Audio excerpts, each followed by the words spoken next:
Fund or stock? 1. Core difference. What is a stock and what is a fund? Stock. When you buy a stock, you are purchasing a piece of a company.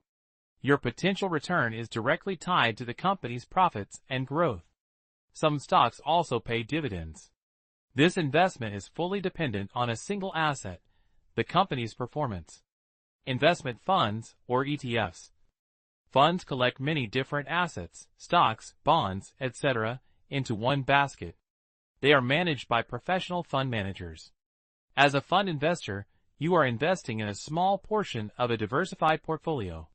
Funds are, by nature, already diversified. 2. Return potential and risk. Returns in stocks.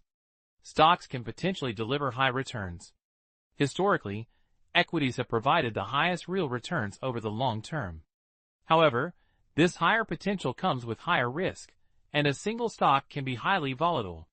Returns in funds. Funds generally offer more stable and less volatile performance, especially diversified funds. Professional management helps reduce risk to some extent. However, fund returns usually track average market performance and may be slightly lower due to management fees.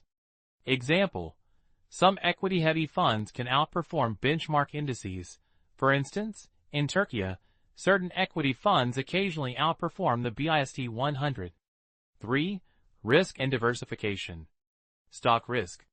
A stock depends on a single company. Negative company news can cause sharp declines. If you are not sufficiently diversified, your portfolio becomes risky.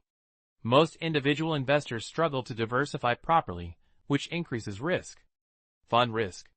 Funds provide built-in diversification, reducing the impact of any single asset.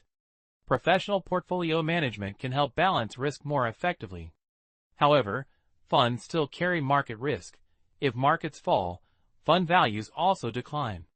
Research on investor behavior shows that individual investors often make impulsive stock-picking decisions, which can hurt performance.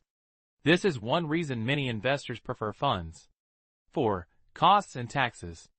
Stocks. Typically, there are only trading commissions or transaction fees. Many platforms now offer low commissions. Taxes depend on when you sell. You control the timing of realization. Funds. Funds may include management fees, annual expense ratios, and sometimes sales commissions.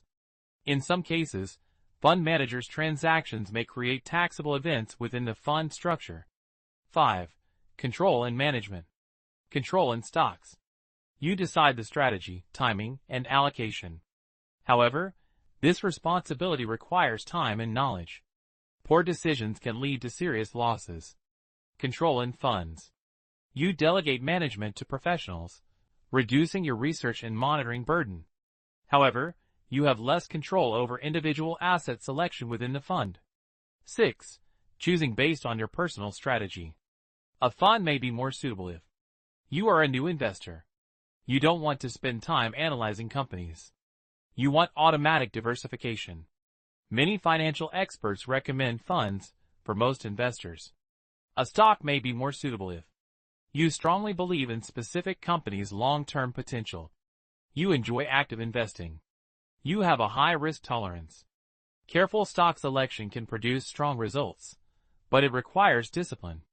Financial research often suggests a balanced approach. Allocate the majority of your portfolio to funds and a smaller portion to selected stocks. This strategy helps control risk while allowing room for higher return opportunities. Final answer: fund or stock? Short answer: if you have limited experience and your goal is long-term stable growth, funds or ETFs are generally the more solid choice. If you have knowledge, time, and a high risk tolerance, individual stocks may offer higher return potential. Scientific and financial research converges on one key idea. Funds spread risk and provide automatic diversification. Stocks offer higher potential returns, but require greater risk tolerance and knowledge.